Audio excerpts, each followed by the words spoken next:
to today's video. Today I'll be talking to you about how to reconcile within a bank journal. So just to start off with, we will be working in two different apps. We'll be working through the accounting and the sales app.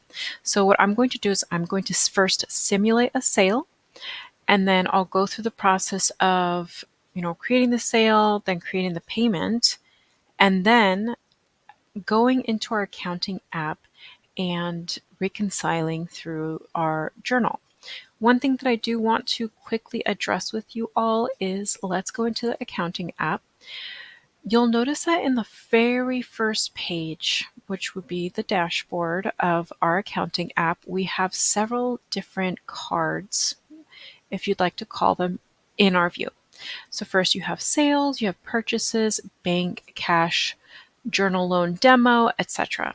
Basically, what these are they are different journals. And what are journals? Journals are essentially, imagine a real life binder. And within that real life binder, you have different pages in that binder. Those pages in the binders are what are holding the different transactions. So basically, your binders are holding the transactions inside. Now, this is basically what is being shown here. However, it is in a digital format. So we have a bank journal, and this bank journal does include all of our transactions from the bank. We have a purchasing journal, which also includes all of our transactions regarding purchases, and same with sales, and so on and so forth. So with that being said, this will become relevant in our flow once we get started. So why don't we just go ahead and create our very first sale. Once you hop into once you click on the sales app, you will see first quotations. This is typically where you get started in the whole process. Now do keep in mind, right now I am using the demo website with Odoo. So this is a database that already has demo information within it. So to get started with the flow, I'll go ahead and hit new. And this is where we'll be able to select our customer and the products that they will be purchasing. So at this point, if you will be going through this flow, most likely you've already imported all of your customers with their address, their phone number, email, any pertinent information that you need to add. Maybe if they have any specific payment terms, price lists, any bank accounts associated as well, that it should already be in there. But you can always make new customers on the fly by hitting search more and then adding new customers. Okay, so I went ahead and added my customer Deco Addict, and so I'll go ahead and add my product. So same with the product, you can also add them on the fly, but I'm going to go ahead and add products that are already created within the system. So I'll go ahead and add maybe a customizable desk.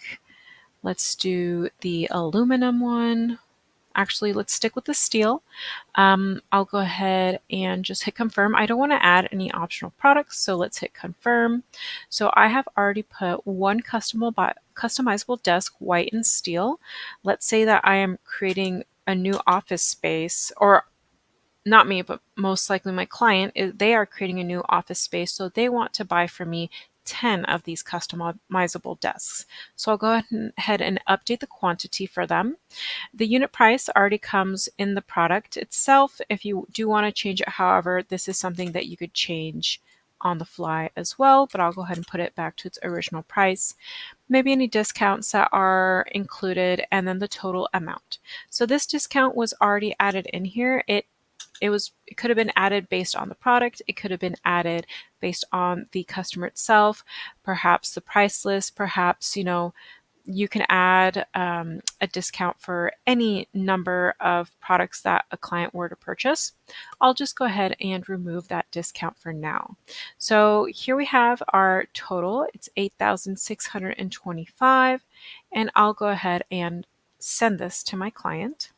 So let's say I send it to them. It has a snapshot of the quotation, and I can also change this text if needed. So I'll go ahead and hit send, and we'll see here to the right of the chatter that the quotation has sent to the client, and I can verify whether or not it had sent to the client or not.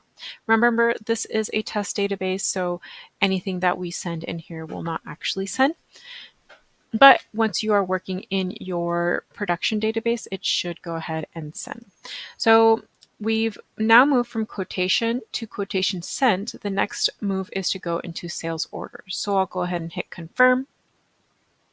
It is now in sales order status, and we should be able to create an invoice, but we may have to do our delivery first. Let's just go ahead and go into our delivery, and let's validate that we have delivered the 10 desks. Perfect. So now we will go back to our sales order, and we'll see that our quantity went from 0 delivered to now 10 delivered. So now we'll create that invoice. If you'll see 0 have been invoiced, I'll hit create invoice. And in this case, we're just going to create a regular invoice. We don't want to go with a down payment or of a percentage or a fixed amount in this example, but I'll stick with the regular invoice and I'll create that draft. Now I've went ahead and created a draft of the customer invoice. Everything looks good to me, so I'm going to go ahead and confirm. Perfect. So now we have our total again. It's $8,625. Whenever I'm going through the process of bank reconciliation, I always like to copy the total of the sale. So I went ahead and copied that with my keyboard. And now what I'm going to do is I'm going to go ahead and hit pay. So in this case, I want this payment to go to the bank journal, which is a journal that we did see earlier. If you wanted, you could select a different one, perhaps cash, but we'll stick with bank in this case. And I will go ahead and create that payment. Perfect. So if we'll see here, our payment is in payment. It does not say that it's processed or confirmed or anything like that, because now is the part where we have to go and do our reconciliation process. So we are going to move out of our sales app, and now is when we'll go to our accounting. So prior to being able to reconcile, you have to go through the motions of, all the way from the beginning. If you're starting at quotation, you'll go from quotation sent, sales order. You can always skip quotation sent and just go straight to sales order. Then you'll confirm, and then you'll create that draft invoice, create the invoice, and then create that payment. So let's go into selecting the journal that you want. So let's go into accounting, and now we'll go into our bank journal. If our client had paid in cash, perhaps we would have selected cash, but let's go ahead and select bank. Great.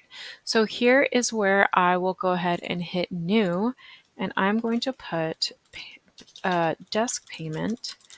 You do have to put a memo, and I'm going to post the total that I had copied prior. So now that I've added my total, you can also always select the partner or the contact. In this case, I'll just leave it empty.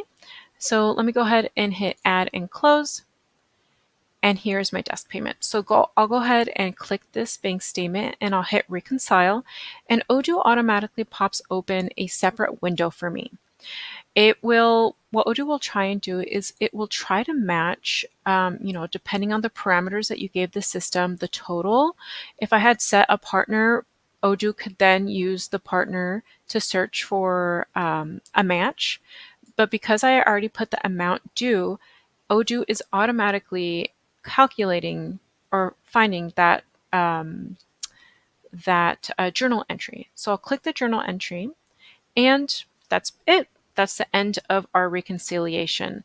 So Odoo does give us a feedback with this green arrow and a green button saying reconciled. So we are pretty much done with our flow. I'll go ahead and do another example, but I'll go a little bit quicker just so that it sticks better.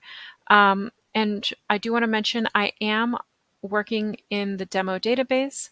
I am working on version 19. Version 18 and prior will be different, so just wanted to keep that in mind. So let's go ahead and hit new quotation, find our customer, add our product. I'll just go ahead and add a different, we're out of stock. Let me just hit the catalog really quick, see. Good. Cabinet doors. We have 18 available and 33 on hand. So let's go ahead and sell a cabinet door. Back to quotation. So you can add products in multiple ways. You can hit add a product or search via the catalog. I went ahead and searched with the catalog. It's just a different view. So let's say my client wants to buy 5. Perfect. Our total is $7.24 with 50 cents. Let's confirm that. Let's just create that invoice. So I went ahead and skipped quotation sent, went straight to sales order, and now I'm just going to create the invoice. I'll do a regular invoice, create my draft. Oh, sorry, let me do my delivery, validate my delivery, go back to my sales order, create the invoice, regular invoice, create the draft, and then I'll confirm that draft, and then I'll go ahead and hit pay. So I'll select that same bank journal, create the payment. Perfect. And it's in payment. So $7.24 with 50 cents. Let's go to our accounting app, our bank journal, hit new. I'll call it additional purchase. Put the total, add and close, click that additional purchase, reconcile, and find that Deco Addict purchase. And we have reconciled. So one thing that I did not show is if we went back to our sales orders, let's go ahead and hit that invoice. We will now be able to see that it is in status paid. So prior it was in payment, and now it is in the status of paid. Great. So that's pretty much the flow. You can customize, how sales occur in your system in whichever way you need, but that's the basics of reconciliation. Thank you so much for watching.